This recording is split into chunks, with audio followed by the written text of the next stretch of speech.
it's great to meet you. Thank you for taking a minute out today. Really happy. So let's get into my universe. And before we do, I want to know, we've come out of this pandemic, but it affected musicians so much. How much of living and surviving that pandemic as an artist has affected either this album or the way that you do things now? Well, it hasn't really affected my music. It's affected other internal psychological areas. Um, I don't relate. I mean, my universe really didn't stem from the pandemic itself. It just coincided. Yeah, And it made the process very different, right? And I was sort of building up to that moment related to other things in my life. Um, so it was sort of, to be honest, it was sort of a little bit traumatizing and a little bit awkward. The yeah, processes, as you know, it's a recording with strings, and by that time, all people were masked up. To have memories of that with masks and not being able to meet those new musicians like in a normal manner, yeah, and to fulfill this artistic project and this dream of mine in that way was pretty sad. yeah. But it didn't really, if you ask me about the pandemic, if it took something good about this project, I can't really see it now at this point. It's a Sure. pretty negative thing for me. Yeah, Pretty, pretty sad. yeah, Uh, pretty, so much to unwrap. absolutely. Yeah, You know, I know other people were having the time uh, to delve deeper into things that they wanted to do that their lives before didn't, didn't permit, but it didn't really do that for me. yeah, yeah. I get So, it. Yeah. Yeah, that makes sense. So let's talk about the album. What was your artistic vision? What were kind of the motivations of making this album? well, I moved to America with my artist visa. Then I came from Argentina, and I was performing here in the US. I was making jazz in other parts of the world, but um, um, when I got here and I started working, then I had these health issues. Um, I got breast cancer, so I was very held back for many years. Mhm. Um, And finally, when I was fully recovered, I started performing back again, and the pandemic hit. So at that time, I said, okay, I just gotta put this album out no matter what. So, So let me ask you this. What are you hoping the listener gets from this album? oh, music, what music does to me. Music is the most beautiful, uh, healing thing that unites us all. It's this universal language. So just music. They have to tell me. Right. I would love to hear them sing what my music brought to them. Yeah. It's really the work of not only my work and preparing for this time and all these years summing up to this moment, but all the work of the magnificent musicians that are involved in this project. Sorry if I got a little bit dark with, my story is No, you're fine. You're fine. so full of things. It's not a superficial story. Yeah, I get it, and that's great. That's what I'm going for. That's what I look for. So no worries. So I'm curious, Maria, take me back to your beginnings in Argentina. How did music begin for you, and how did it evolve into this career that you have now? Well, I was always very musical since I was a small kid. Um, my mom had a guitar that she taught me how to play a couple of chords, and then I started playing it on my own in kindergarten. And I loved to sing, and I used to record myself. That's how it started. And I have a musical background in my family as well, classical music, very, very heavy background. Um, I'm not going to get into that, but it really, I think it affected me a lot um, by, uh, you know, by the things that I was exposed to. Um, the harmonies and the whole environment it created images internally as well. It's like my natural dispositions and what I saw around me. Um, I always felt very like I needed that. Yeah. And I started writing songs since I was a child. And later on in life, I started on my own developing my musical skills in a more um, serious way. Um, So, what was the first live jazz show or live concert you saw that blew you away and made you think that you wanted to be on that stage one day? uh, well, no, it wasn't a jazz concert that blew me away.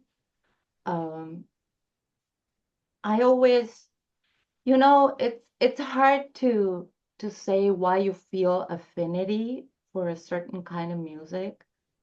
I discovered jazz like really as an adult in my early 20s.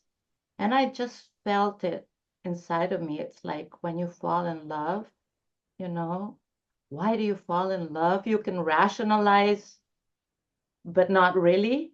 Yeah, There is something that some affinity that you have. So I just don't try to delve deeper into that. sure.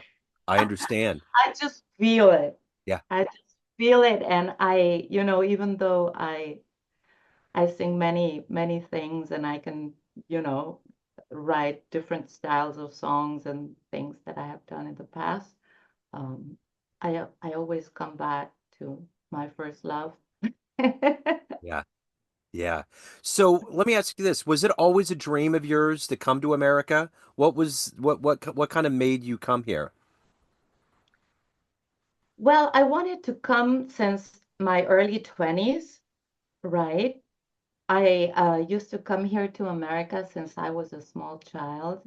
My stepfather was in the airline business. We were always traveling a lot. So I grew up also at my school had a lot of foreign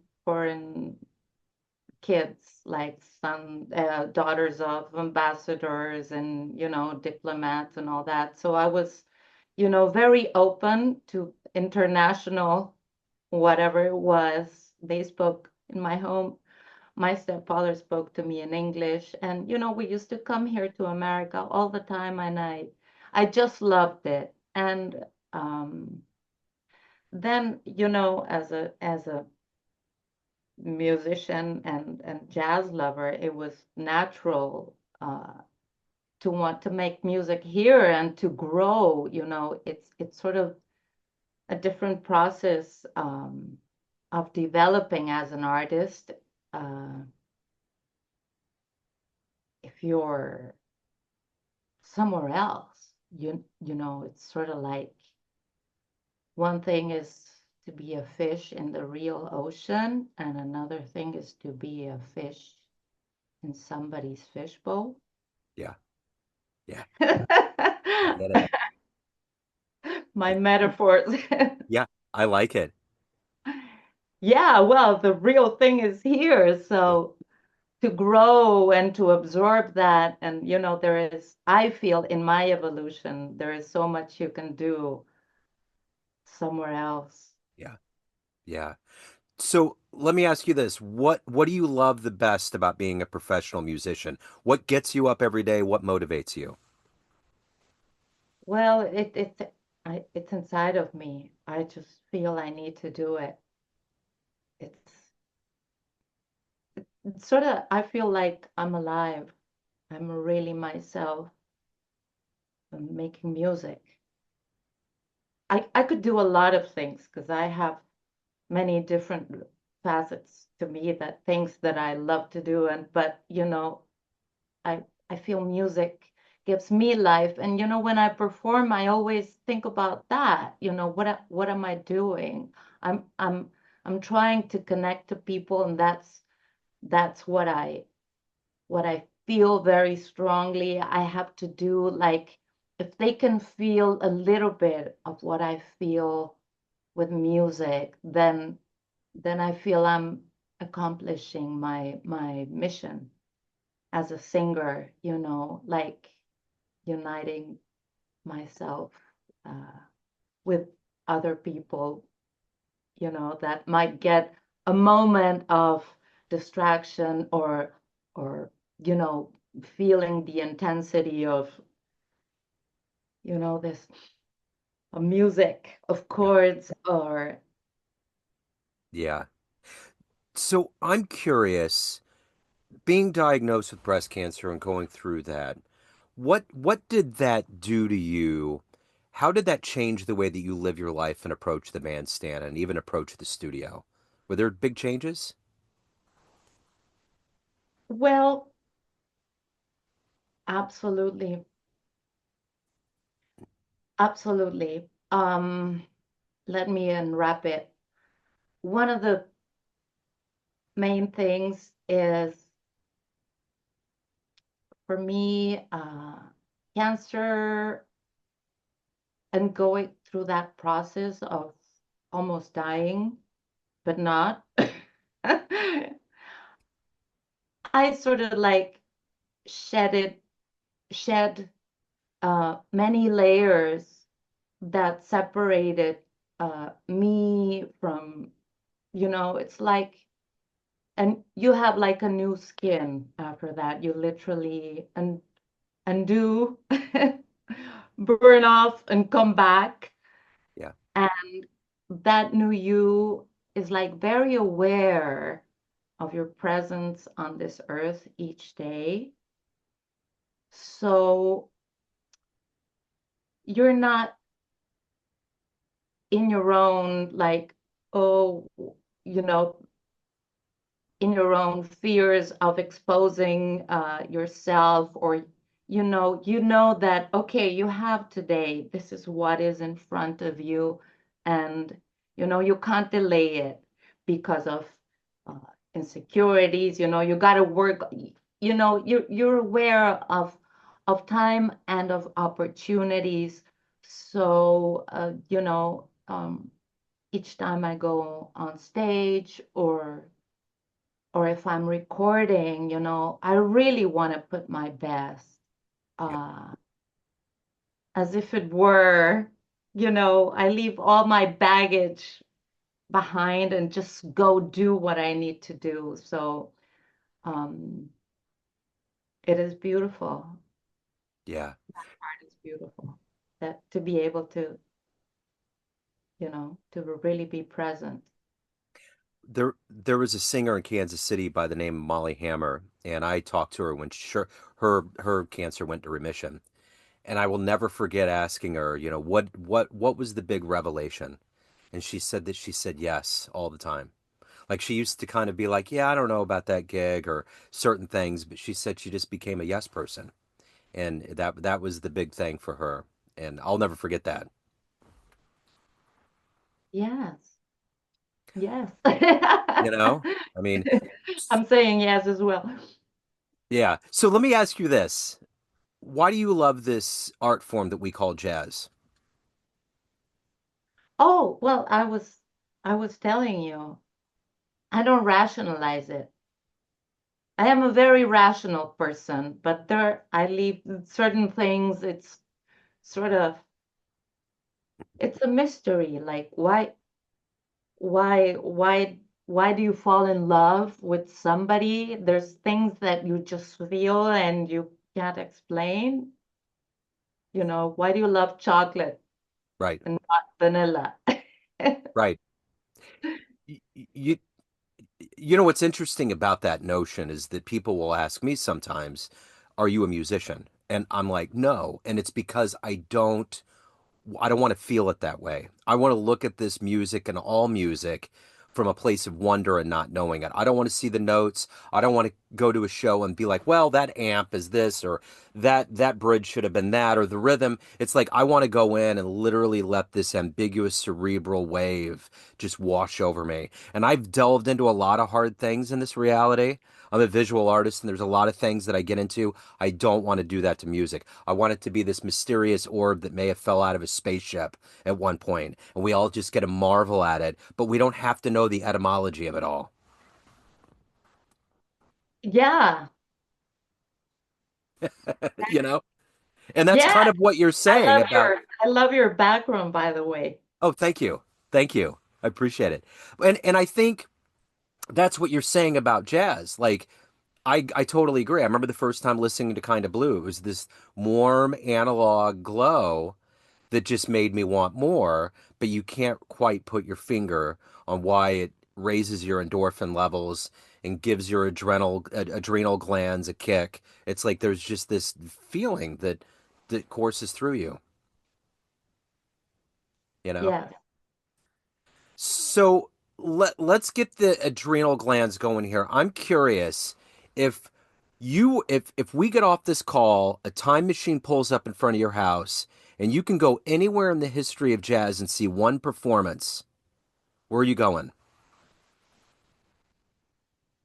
Sarah Vaughan. Yeah,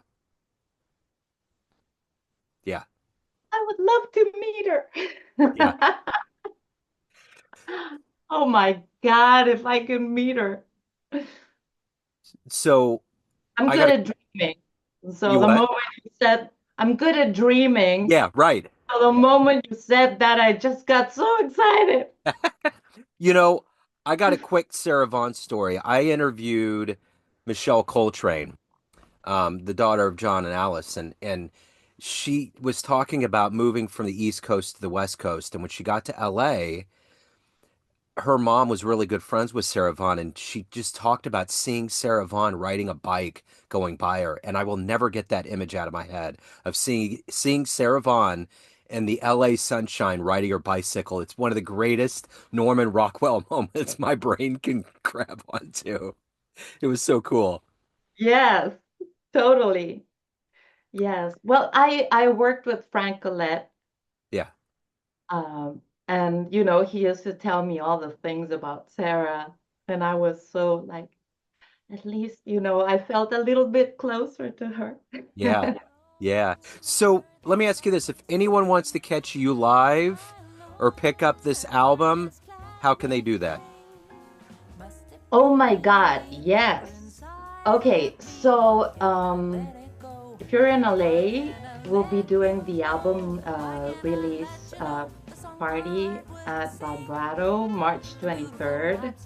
It will be so, so beautiful. Hopefully the musicians from the album will be performing as well. And the album is available, of course, on Amazon, on Spotify, all these platforms. And I would love it if anybody wants to write to me and give me feedback or whatever. That's what we want. We want to hear from people who listen to it. Excellent. This has been wonderful. Thank you so much for your story. Thank you for your time talking about the album. Oh, I appreciate it. thank you. Have a beautiful day. You too. And